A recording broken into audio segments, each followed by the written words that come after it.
नमस्कार, आप देख रहे हैं कुरुक्षेत्र। मैं हूं सौरभ शर्मा। स्वागत है आप सभी का। महाराष्ट्र की सियासत में आया तूफान आज एक फोटो और एक लेटर के आसपास घूम रहा है। फोटो गुवाहाटी के होटल से आई है, जिसमें बीच में एकनाथ शिंदे बैठे हैं और उनके आसपास 42 विधायक बैठे हुए दिखाई देते हैं। 42 विधायक टूट गए पार्टी के। सोचिए, कुछ पहुंच चुके हैं गुवाहाटी और कुछ और नेता पहुंच रहे हैं। तो क्या उद्धव ठाकरे के हाथ से सीएम पद भी जाएगा और पार्टी भी गई? क्या ठाकरे ऐसी मुसीबत में फंसे हैं जहां से बाहर निकलना अब नामुमकिन होता जा रहा है? तस्वीर आपको दिखाते हैं। शिवसेना के बागी कुछ निर्दलीय विधायक ये सब एकजुट हैं और उन्होंने एकजुटता का एक वीडियो जारी करके दिखाया है। शिवसेना प्रमाणे बाळासाहेब ठाकरे यांचा आणि आवाज कुणाचा? शिवसेनेचा। आणि एकनाथरावजी शिंदे साहेब तुम आगे बढ़ो, हम तुम्हारे साथ हैं। धर्मवीर आनंद दिगंचा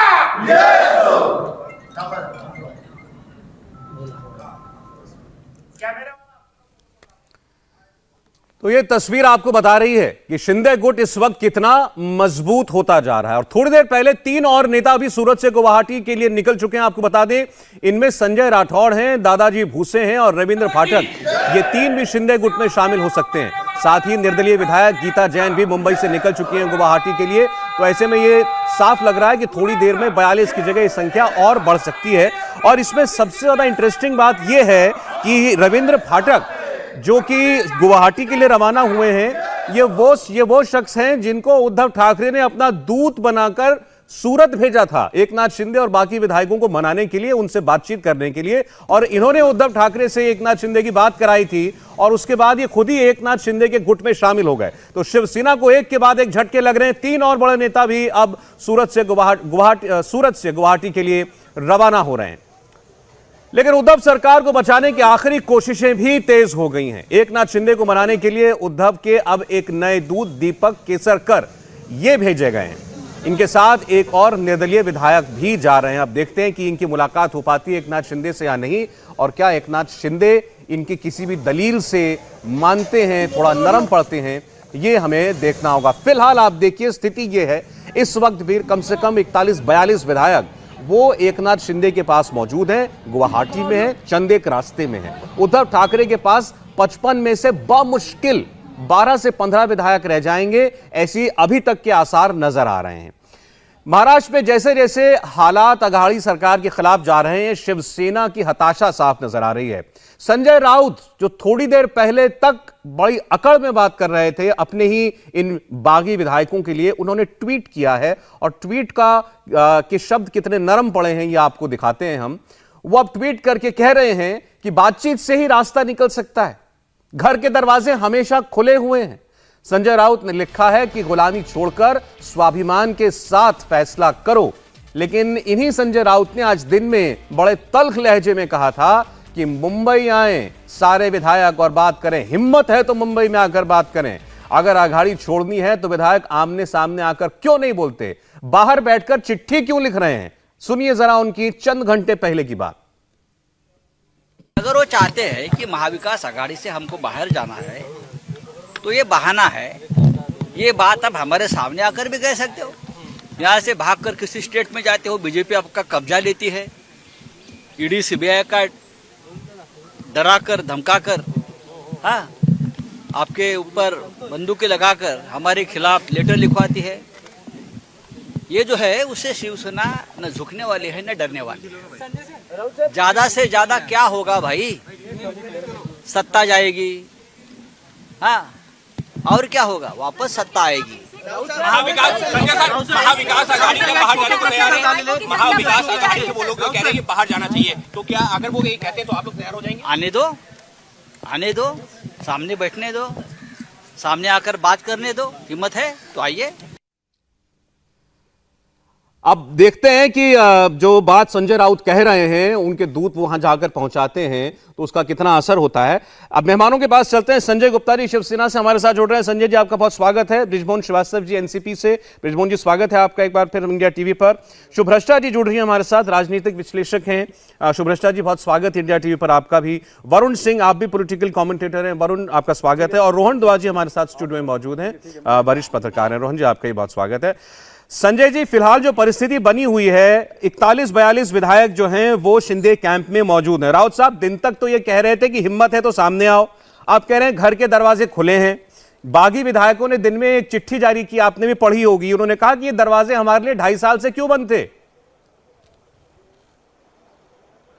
हिम्मत है तो सामने आए, ये नहीं कहा है उन्होंने। बाकी बातें तो ठीक है, मैं आपको सुना देता हूं अभी। अगर उनको कोई बात कहनी है तो अभी हिम्मत सुना है देता तो हूं। सामने आए, ये नहीं कहा है। फिर क्या बोला?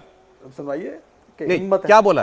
हिम्मत उन्होंने है ये तो बोला है कि जो भी बात करनी है सामने आकर के बैठ, हिम्मत है तो यहां आके बात करें। सामने आकर के अभी सुना है मैंने, चलिए इस बहस में नहीं पड़ता आपसे। बात करें। आप बोलिए, आप बोलिए। यही है, उनका सेंस यही है कि देखिए महाराष्ट्र का जो फैसला है वो महाराष्ट्र में होगा, वो गुजरात या गुवाहाटी में नहीं होगा।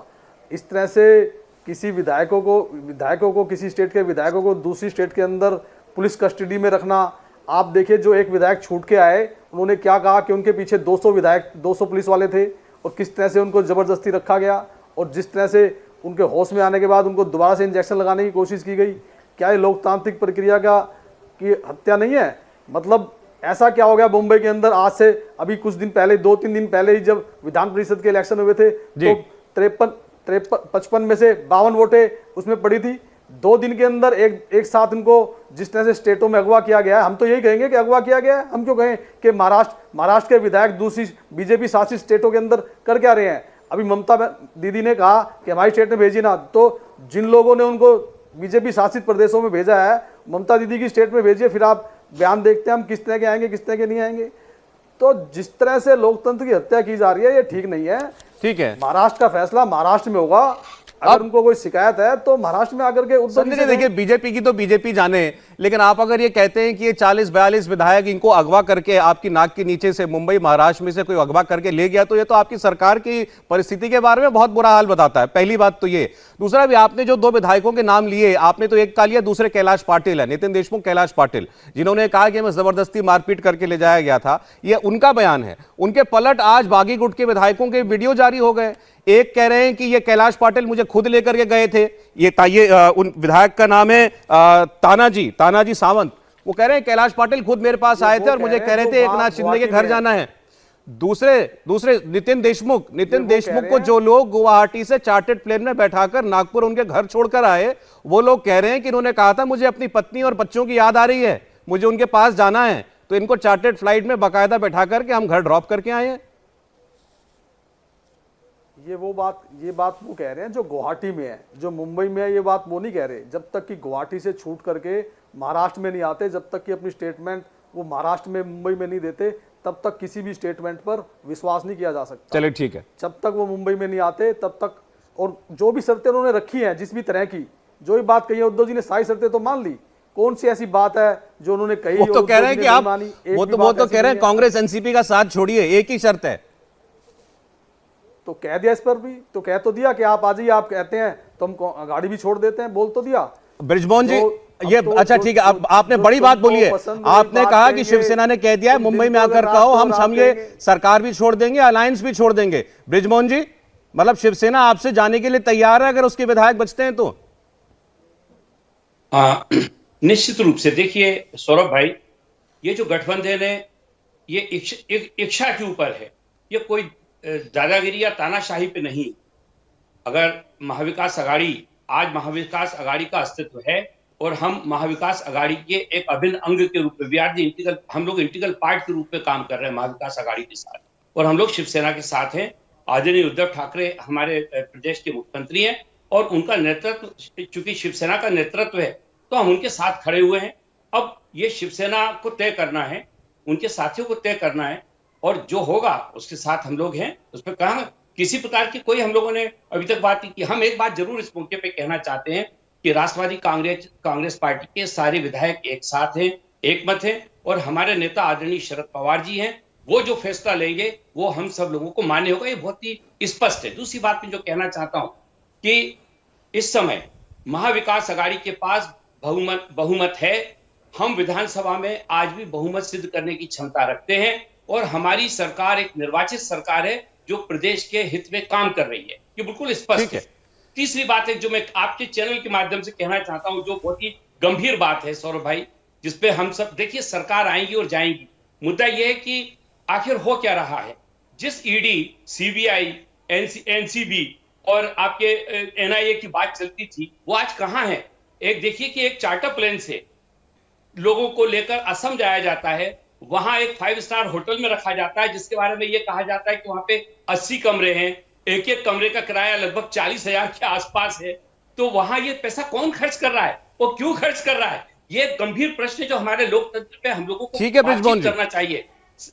ये बहुत गंभीर। और तीसरी चौथी बात कि वहां पर पूरा की पूरे असम में बाढ़ आई हुई है, वहां का पूरा मैं आपकी बातों का जवाब सुभ्रष्टा जी से दूंगा, लेकिन आप मुझे एक प्रश्न का उत्तर दे दीजिए पहले। बस मुझे केवल इतना बता दीजिए सर, दर्शकों की जानकारी के लिए, एनसीपी महाविकास आघाड़ी इस अलायंस से अपने आप बाहर नहीं जाएगी जब तक उद्धव ठाकरे नहीं कहते, या तो वो अलायंस नहीं छोड़ते या वो इस्तीफा नहीं देते मुख्यमंत्री पद से। आप अपने आप अलायंस नहीं छोड़ेंगे? बिल्कुल, ये बात सच है। ये हम लोगों का फैसला है ना, ठीक है, हम लोगों ने बैठकर फैसला लिया है तीनों चलिए पार्टियों चलिए चलिए ठीक है। शुभ्रष्टा जी मुझे 1 मिनट दीजिएगा, मैं हमारे साथ हमारे गुजरात ब्यूरो चीफ निर्णय कपूर जुड़ रहे हैं इस वक्त, क्योंकि अभी संजय गुप्ता जी ने यह कहा कि 2 विधायकों को वहां बंधक बना के रखा गया था, मारा पीटा गया था, उनको अस्पताल में गलत इंजेक्शन दिए जा रहे थे और वो छूट कर किसी तरह जान बचाकर वापस आए हैं।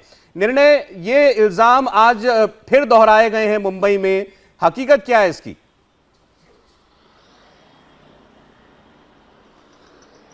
देखिए सौरभ, जहाँ तक कैलाश पाटिल की बात है, जो हमारी जानकारी है वो तो गुजरात आए ही नहीं थे।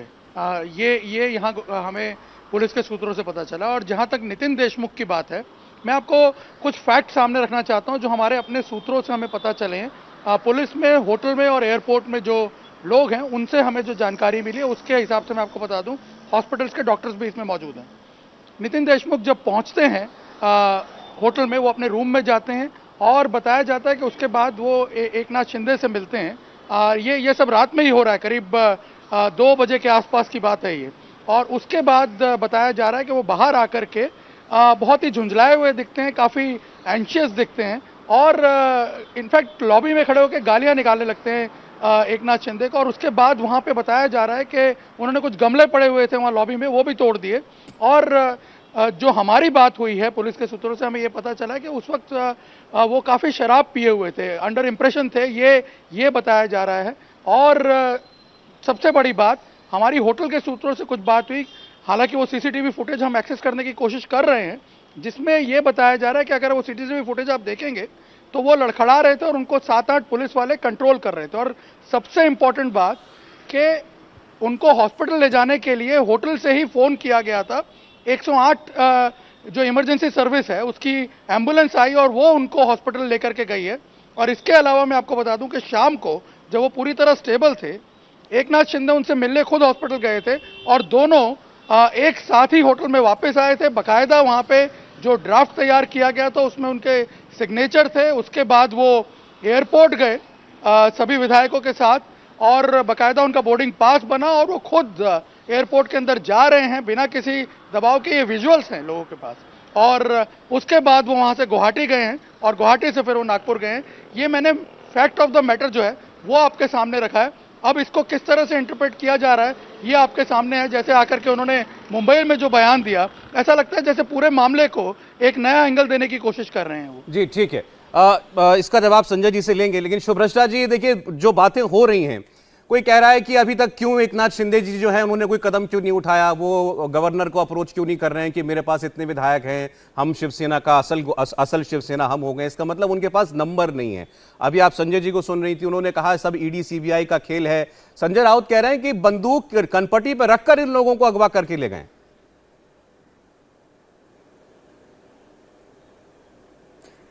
अगर बंदूक कनपटी पर रख के अगवा करके ले गए तो ये वापस जा करके अपने विधायकों को ला भी सकते हैं। तो सिंपल सी बात है।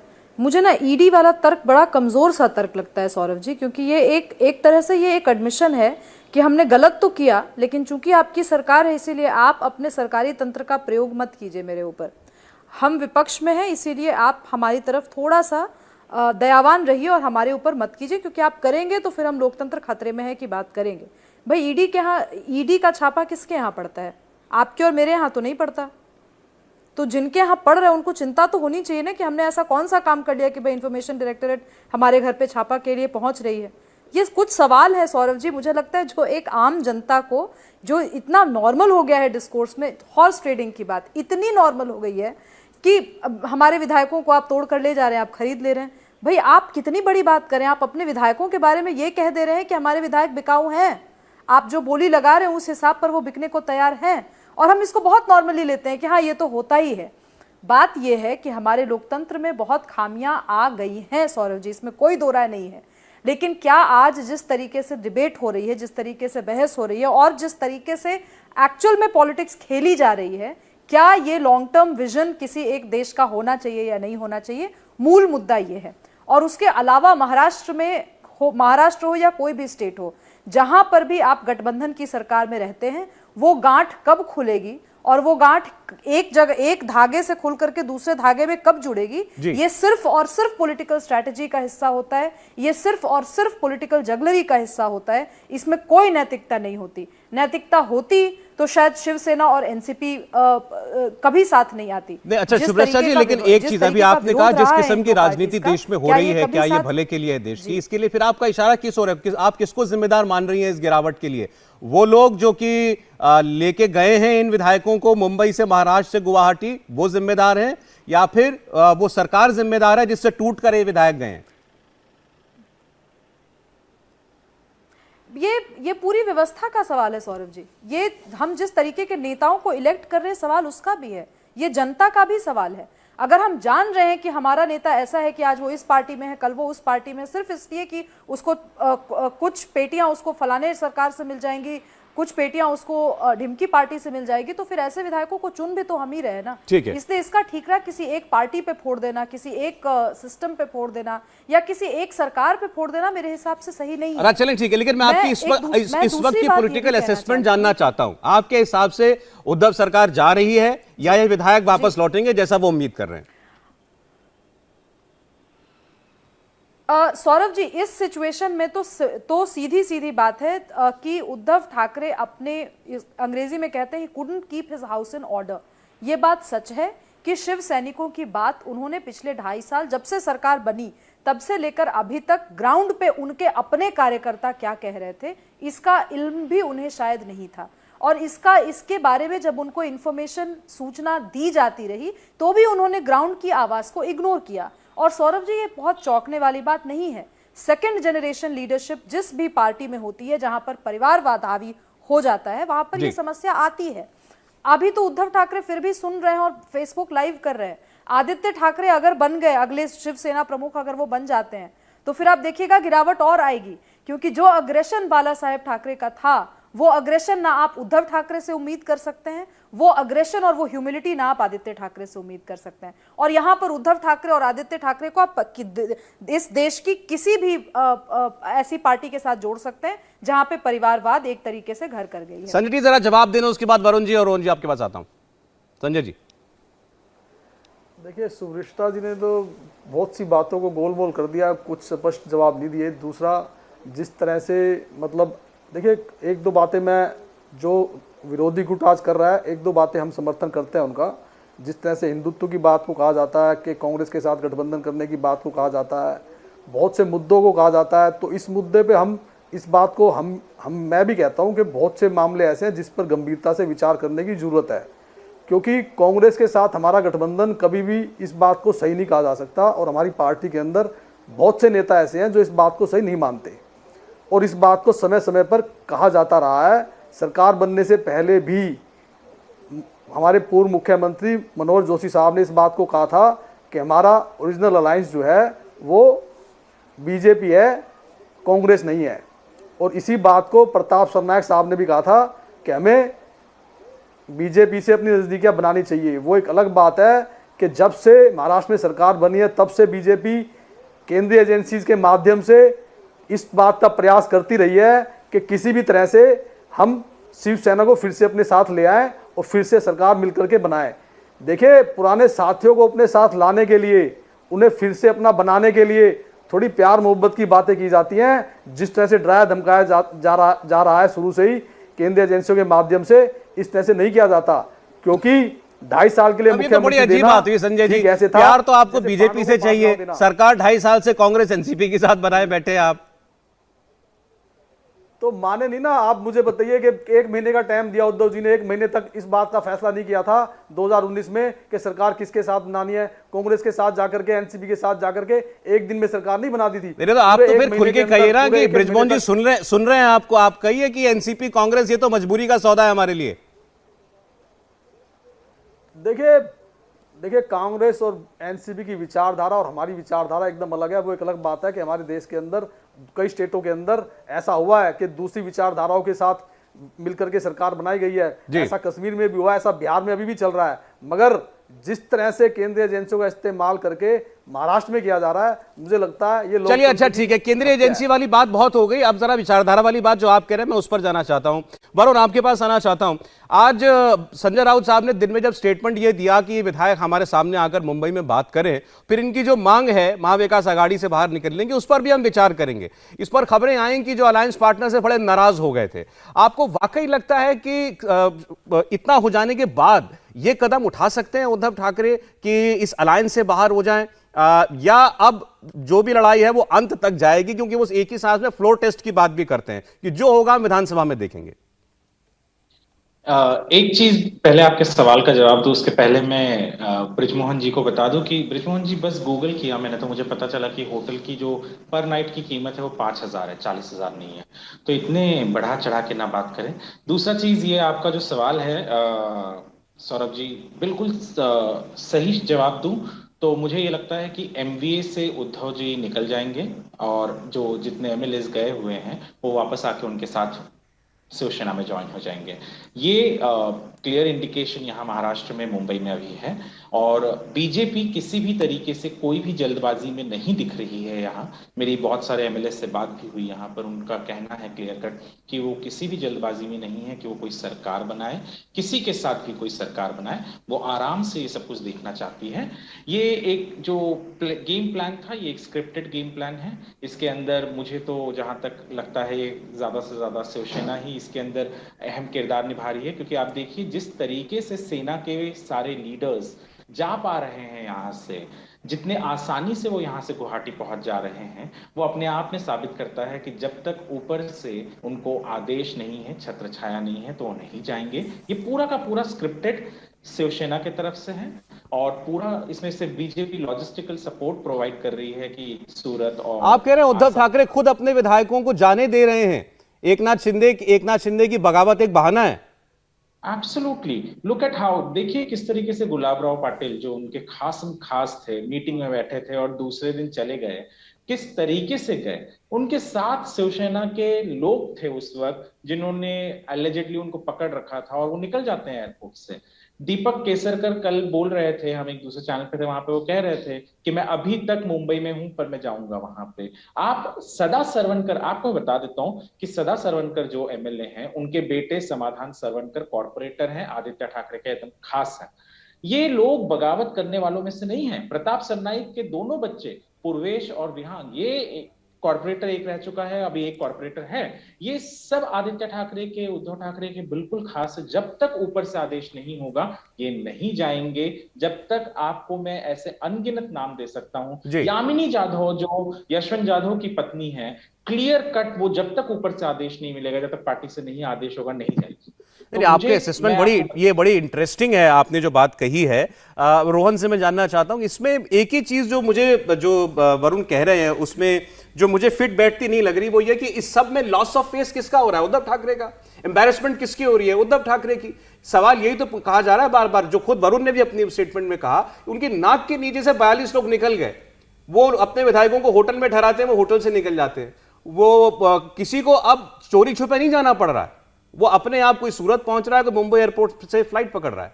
नहीं, बिल्कुल। देखो सौरभ, अगर मैं पिछले 3 दिन की बात करूं, जो एमएलएस विधायक पहले सूरत पहुंचे या गुवाहाटी पहुंचे, तो रास्ता तो एक ही है जाने का, वो है एयरपोर्ट। जो वरुण एक बात कह रहे हैं कि बिना टॉप ऑर्डर के बिना ये लोग नहीं जा सकते थे एयरपोर्ट से, तो और कोई तो रास्ता है नहीं। और ये तो सबको पता है कि महाराष्ट्र पुलिस अनिल देशमुख के बाद जाने के बाद, जब वो अरेस्ट हुए, एनसीपी के नेता और नवाब मलिक जब अरेस्ट हुए, तो महाराष्ट्र पुलिस तो डायरेक्ट कंट्रोल उद्धव ठाकरे के पास है। और अगर इतनी बड़ी सीआईडी लगी हुई है, फ्रस्ट्रेशन इतने सालों से चल रही है, 2.5 साल से, 2.5 साल का समय भी पूरा हो गया, तो ऐसा हो सकता है कि मुख्यमंत्री को अपनी स्टेट की इंटेलिजेंस का भी ना बताए कि एयरपोर्ट पे कौन से मंत्री ट्रैवल कर रहे हैं बाहर, कभी ऐसा हो सकता है? आप मुझे खुद बताएं, या अपने एमएलएज कहाँ जा रहे हैं और वो भी एकजुट होके।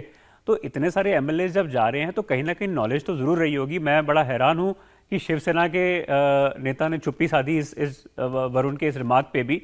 तो कहीं ना कहीं ये भी बड़ा दिलचस्प मामला है। और ये भी आपको बता दूं कि नवाब मलिक और अनिल देशमुख के केस में कल ही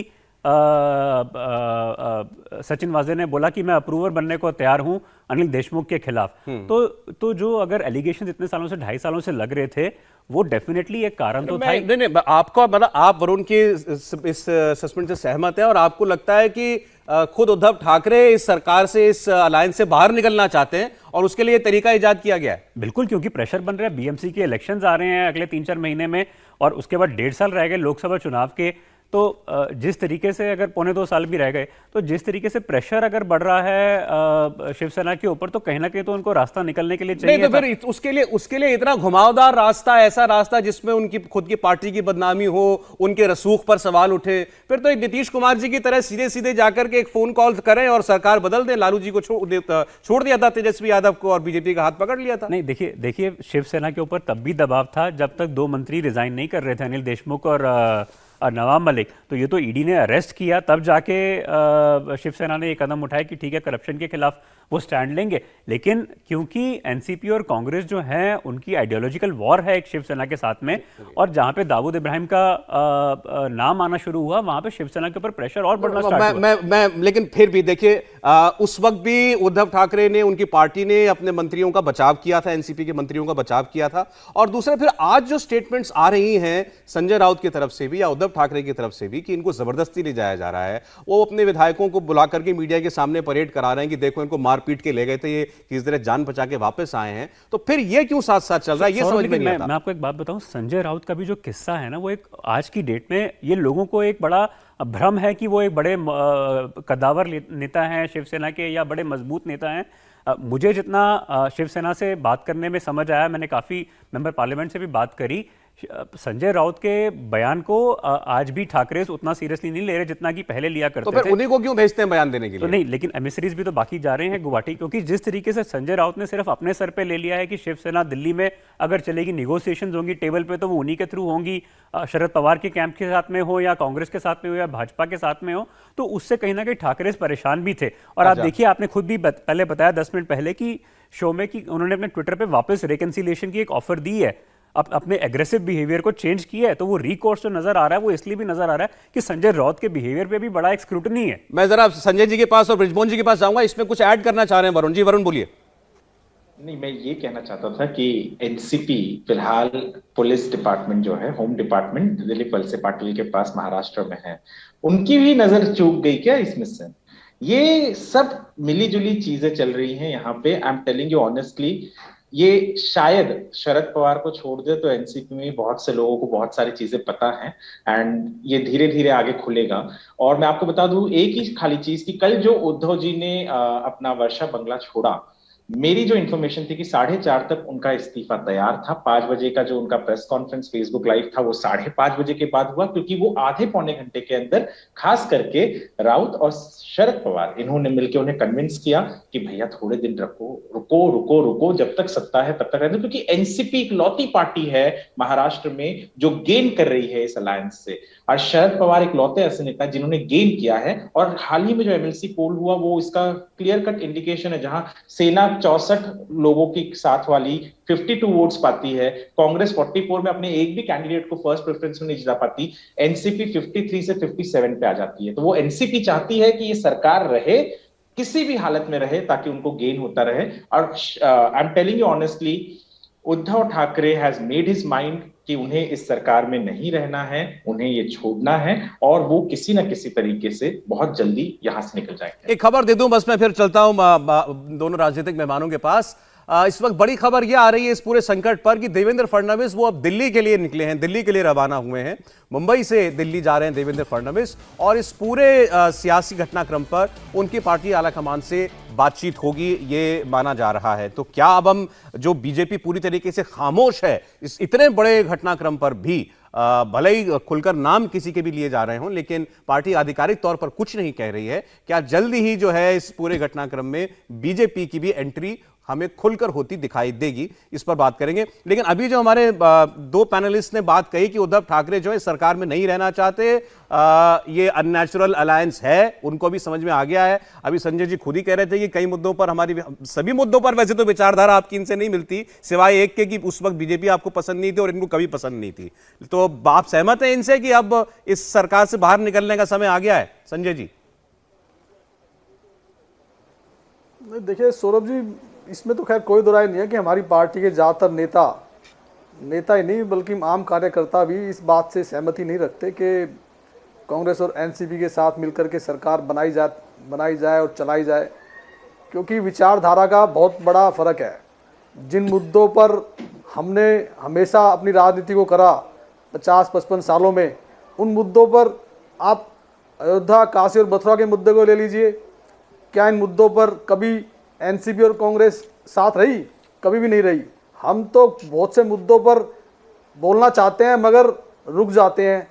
तो ये समस्या सिर्फ हमारे साथ ही नहीं है, हमारी पार्टी के ज़्यादातर लीडरानों के साथ है, जिन्होंने समय समय पर अलग अलग तरीके से इस बात को कहा है। और आज भी देखिए, इसमें तो खैर कोई राय नहीं है कि अगर कुछ बातें मैं ये कहना चाहूँगा कि अभी तो शुरू हुए सिलसिले, अभी कई दरमिया बाकी हैं। अभी तो जो विधायक गुजरात या गुवाहाटी में, उनका मुंबई आना बाकी है। तो और कोई सवाल पूछिए आप, मैं फिर उसका जवाब दूंगा। आप मुझे बस इतना तय करके बता दीजिए कि आपकी पार्टी सरकार में रहना चाहती है या नहीं रहना चाहती है? देखिए, पार्टी विधायकों से होती है, पार्टी विचारधारा से होती है, पार्टी अपने वर्करों से होती है। आज इन 2.5 सालों में हमने जो असेसमेंट की है वो ये असेसमेंट की है, हमारी पार्टी के ज़्यादातर नेता ये नहीं चाहते कि अघाड़ी सरकार में बन के रहा जाए। चलिए बस ठीक है। बृजमोहन जी, अब इससे ज्यादा खुलकर क्या कह सकते हैं? ये देखिए कि संजय भाई जो बात कह रहे हैं वो उनकी अपनी पार्टी का वर्जन है। मैं उस पर, मेरी तरफ से मुझे कुछ कहने की इसलिए जरूरत नहीं है कि हर पार्टी का अपना अपना प्रोग्राम होता है। जैसे कि ये जब तीनों पार्टियों ने मिलकर सरकार बनाई तो हम लोगों ने एक कॉमन मिनिमम प्रोग्राम के तहत ये तय किया था कि भारत के संविधान के अंतर्गत हम अपनी महाराष्ट्र की सरकार को किस प्रकार से संचालित करेंगे। और उसी समय यह भी तय कर लिया था कि जो भी हम लोगों की अपनी विचारधारा है, उस विचारधारा के अनुरूप हम अपने पार्टी संगठन को भी और अपनी विचारधारा के अनुरूप काम करते रहेंगे। राष्ट्रवादी कांग्रेस पार्टी ने भी अपनी विचारधारा के अंतर्गत अपना और अपने संगठन को मजबूत करने का काम किया। वही काम कांग्रेस ने भी किया है और वही काम शिवसेना ने भी किया। तो इस पे कोई, मैं सोचता हूँ, मतांतर की कोई जरूरत नहीं, क्योंकि ये तो पहले दिन से तय था, पहले दिन से तय है। और अगर शिवसेना के इनके विधायकों का कहना तो ये है कि हर लिहाज से नुकसान शिवसेना का हुआ, आइडियोलॉजी के फ्रंट पर ताने इनको सुनने पड़े, काम इनके वर्कर के हुए नहीं, इनके विधायकों को अपने मुख्यमंत्री से मिलने का टाइम नहीं मिलता था, ना अजीत पवार साहब जो है वो उनको समय देते थे। तो फायदा केवल और केवल एनसीपी का हुआ इस सरकार में। पॉइंट और देखिए कि फंड के ऊपर मैं एक बात कहना चाहता हूं सौरभ जी, फंड के ऊपर। संजय जी एक मिनट, हाँ बोलिए बृजमोहन जी। देखिए, इस मामले में आपको ये भी ध्यान रखना होगा कि हमारे साथ दो और पार्टनर है, एक शिवसेना और कांग्रेस। तो ये कहना बिल्कुल गलत होगा कि सिर्फ एनसीपी ने अपना एक्सपेंशन किया। ये बात सच है कि हमारे आदरणीय नेता शरद पवार जी जनता की समस्याओं के लिए और अपनी पार्टी संगठन के लिए बेहद गंभीर और संवेदनशील व्यक्ति है, और लगातार वो लोगों के बीच में रहते हैं, लगातार पार्टी कार्यकर्ताओं के संपर्क में रहते हैं। छोटे से छोटा कार्यकर्ता भी उनसे जाके बातचीत कर सकता है, अपनी व्यथा बता सकता है। तो ये काम करने की शैली है, और अगर इसके माध्यम से अगर राष्ट्रवादी कांग्रेस पार्टी अपना विस्तार करती जा रही है तो इसको कभी किसी ने रोका भी नहीं, और ये गलत भी नहीं है। हम लोगों ने कभी कांग्रेस को भी नहीं रोका और हम लोगों ने कभी शिवसेना को भी नहीं रोका, क्योंकि ये पहले दिन सरकार बनाने के, सरकार के गठन के पहले ये सारी बातें तय हुई हैं जी। अब जहां तक बात जो आप कह रहे हैं कि उनके विधायक आरोप लगा रहे हैं, कुछ कर रहे हैं, आप देखिए कि वहां पर अगर ये मैं कहूं कि ये चिट्ठी गुवाहाटी से लिखी गई है तो वहां अकेले एक विधायक तो थे नहीं जिन्होंने एक खत लिखा है, वहां पे बाकी के भी विधायक हैं। तो कुछ और 10, 15, 20, 25 लोगों के भी उस पर दस्तखत हो जाते जो ये कहते कि हमारे साथ इस प्रकार का दुर्व्यवहार हुआ है। तो किसी एक व्यक्ति के आरोप को हम पूरे शिवसेना के विधायकों मैं- का आरोप मान लें। ये कुछ संजय जी कहना चाह रहे हैं, क्योंकि उसमें ये भी कहा गया था कि शिवसेना के कार्यकर्ता के या उनके वोटर के काम के लिए कभी फंड भी रिलीज नहीं किया गया। बोलिए संजय जी। मैं इस पर ही बता देना चाहता हूं, जो फंड के ऊपर एकनाथ शिंदे जी और विधायक कह रहे हैं, मैं आपको ये आंकड़ा देना चाहता हूं कि विकास कार्यों पर एनसीपी को जो फंड मिला वो 2 लाख करोड़ से ज़्यादा का खर्च उन्होंने किया। कांग्रेस ने 1.5 लाख करोड़ से ज़्यादा का खर्च किया और शिवसेना के खाते में सिर्फ 50,000 करोड़ का विकास कार्यों में फंड पर खर्च हुआ। तो ये जो बात विधायक कह रहे हैं ये गलत नहीं कह रहे कि फंड एनसीपी और कांग्रेस को तो मिला मगर शिवसेना के नेताओं को नहीं मिला। ये बात सच है, इसमें कुछ गलत नहीं है। जी, आप ये मान रहे हो कि आपके मुख्यमंत्री कुछ नहीं कर पा रहे थे? ये कैसी बातें करते हो यार? कर नहीं पा रहे ऐसा नहीं है, मतलब नहीं कर बहुत सी बातों को अनदेखा किया गया है। देखिए ऐसा है रणजीत सिंह जी, जो बात सच है वो सच रहेगी, गलत तो सच यानी आप ये मान रहे हो कि आपके मुख्यमंत्री नहीं काम कर पाए, यानी आपके मुख्यमंत्री ब्यूरोक्रेसी नहीं हैंडल कर पाए? सरकार ने किया है काम। अरे तो सरकार चलाते कौन है? मुख्यमंत्री जब एक सरकार बन जाती है, जब एक सरकार बन जाती तो दर्द जिनको विधायकों को है वो अपनी बात कह नहीं रहे क्या अपनी बात तो रखेंगे नहीं? होगी मेरी कि मुख्यमंत्री के लिए सभी बराबर होते हैं, मगर पार्टी के नेता अपनी बात को सोचते हैं, अपनी बात को कहते हैं। तो जो पार्टी के नेता अरे संजय जी, अभी आप खुद ही कह रहे थे कि इनके लोगों को काम करने के लिए इतने लाख फंड, कांग्रेस को इतना लाख फंड मिला, हमको इतना 1000 रुपया केवल करोड़ रुपया मिला। तो वही तो कह रहे हैं कि फिर मुख्यमंत्री बराबर की निगाह से थोड़ी देख रहे थे। मुख्यमंत्री तो जो एनसीपी कह दे रही थी वो कर रहे थे। हाँ, तो इस बात को आंकड़े कहते हैं, इस बात को किसी को कहने की जरूरत नहीं, आंकड़े यही बात कहते हैं। और जो विधायक इस बात पर संजय जी बहुत कुछ आप बहुत साफ खुल के कह रहे हैं, आपको फोन ना आ जाए कोई? गुवाहाटी से हो क्या लगता है?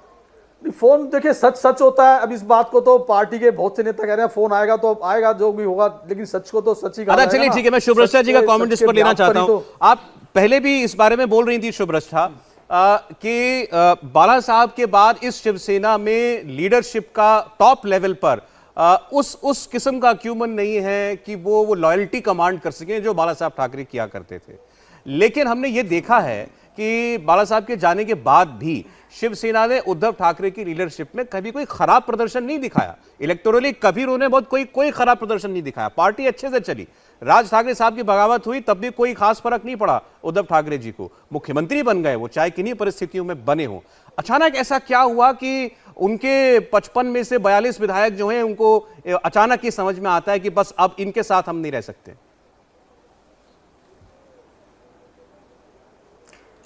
देखिए, एडवांटेज तो मिलेगा ना, किसी भी आप अगर इतने बड़े लीडर के पुत्र हैं तो आपको एडवांटेज तो मिलेगा, लेकिन आप उस एडवांटेज को कितना सस्टेन कर पाते हैं, कितना अपने कार्यकर्ताओं के साथ आप जोड़ करके सरकार और पार्टी चला पाते हैं, मूल प्रश्न इसका है। अगर उद्धव ठाकरे इतने ही सशक्त नेता हैं तो आज एकनाथ शिंदे के साथ जो एक बड़ा धड़ सेना का अलग होता हुआ दिख रहा है, वो क्यों दिख रहा है? आज आप संजय गुप्ता जी का भी जो भी बयान वो दे रहे हैं वहां पर, आप सोच उसके अंदर जो दर्द छुपा है आप वो महसूस करने की कोशिश कीजिए। ये एक आम कार्यकर्ता का बयान है, ये उसका बयान हो ही नहीं सकता जिसने कभी कार्यकर्ताओं से बात नहीं की। अगर ऐसा हो रहा है कि पार्टी के अंदर बहुत सारे विचारों को लेकर के रस्साकशी है, तो एक गार्जियन होने के नाते, एक पार्टी के एक वरिष्ठ लीडर होने के नाते वैचारिकी पे आप इंटरनल डिस्कशन करते। जरूरी नहीं है कि हर चीज कैमरे पर हो, लेकिन अगर आपके पार्टी का कोई स्पोक्स पर्सन या कोई नेता अगर आज नेशनल चैनल पर बैठकर ऐसी बात कह रहा है कि अगर फोन आ भी जाता है तो फिर जो सच है वो सच है, ये जो गुंजाइश है कहीं ना कहीं वो शायद सेना में नहीं रही। इसकी वजह से आज पार्टी। शुभ्रष्टा जी, मैं आपके साथ रोक रहा हूं। हमारे साथ एक मेहमान जुड़ रहे हैं, बहुत खास मेहमान, विनोद अग्रवाल जी, निर्दलीय विधायक हैं और आप भी एकनाथ शिंदे जी के साथ हैं। विनोद जी, आपका बहुत स्वागत है। पहले तो ये बताइएगा आप कहां से इस वक्त हमसे बात कर रहे हैं? क्या आप गुवाहाटी में? जी नहीं, मैं अभी तो मुंबई में। आप? जी जी जी। और आप एकनाथ शिंदे साहब के साथ हैं? जी हाँ, बिल्कुल। मैं एक्चुअल में जब मैं चुनाव लड़ा था, भारतीय जनता पार्टी ने टिकट नहीं दी थी, इसलिए मुझे अपक्ष से चुनाव लड़ना पड़ा था। लेकिन चुन के आने के बाद में उन्होंने भारतीय जनता पार्टी को समर्थन दिया था और उसके बाद में सरकार में काम कराने के लिए एकनाथ जी ने मुझे 2.5 साल तक के और लगातार अभी तक के निश्चित तौर पे बहुत बड़ी मदद की है, और उनकी जो मदद के कारण मैं अपने मतदार संघ के काम कर पाया हूँ, और निश्चित तौर पे हम सबके भावना उनके साथ में है। आपने ये फैसला अपने आप किया या आपको अप्रोच किया गया था? किसी ने अप्रोच किया नहीं है। आज निश्चित तौर पे, वैसे मैं आपको बता देना चाहता हूं कि मैं भारतीय जनता पार्टी का सदन में सहयोगी सदस्य हूं, और लेकिन पिछले 2.5 साल में मैं विपक्ष का था। फिर भी जो एकनाथ जी शिंदे ने मुझे सहकार्य किया, उस सहकार्य के कारण मैं अपने मतदार संघ के काम कर पाया। और आज जो सभी शिवसेना के विधायक है, अनेक अपक्ष विधायक है और दूसरे पार्टी के भी विधायक है, उन सबको निश्चित तौर पे सरकार में काम करते समय एकनाथ जी ने बिना भेदभाव के सभी को सहकार्य किया है। और आज उनके जितना उनके बस में था उन्होंने सहकार्य किया, लेकिन एक जो अपेक्षा शिवसेना विधायकों को उनके मुख्यमंत्री जी से या सरकार से थी, वो अपेक्षा निश्चित तौर पे पूर्ण नहीं हो सकी है।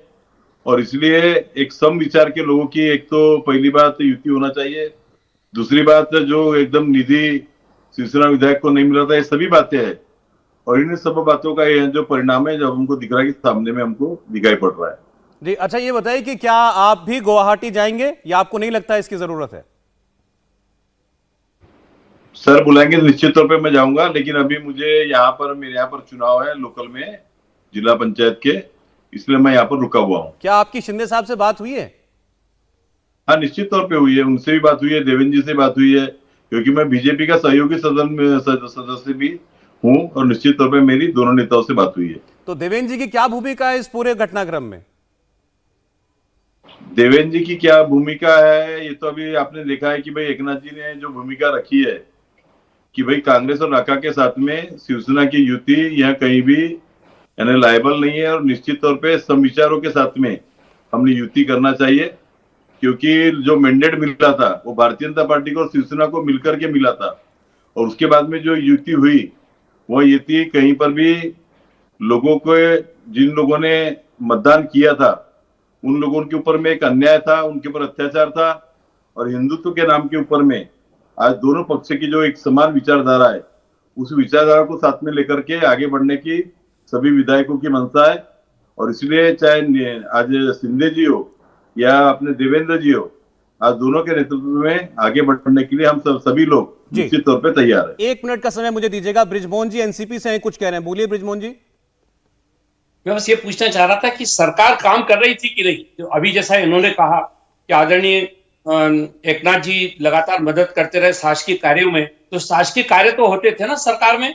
इंडिया टीवी हर वक्त हर जगह डाउनलोड करने के लिए सर्च करें India TV news Google play store या ऐप स्टोर पर।